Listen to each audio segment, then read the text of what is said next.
Bir narsani yaxshilab bilib oling.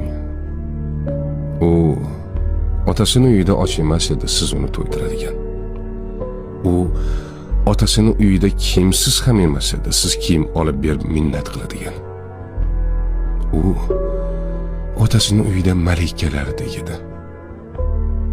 U otasini uyida siz aytgandek kasalmand ham emas edi. Siz boshing kasaldan chiqmaydi deb nomlaydigan. U otasini uyida kiyimsiz ham emas edi. Siz kiyim olib berib minnat qiladigan. Hammasidan kechib sizning yoningizga keldimi? Ayolingizni qadrlang. Ayol Allohning omonati. Uni xo'rlash omonatga xiyonatdir.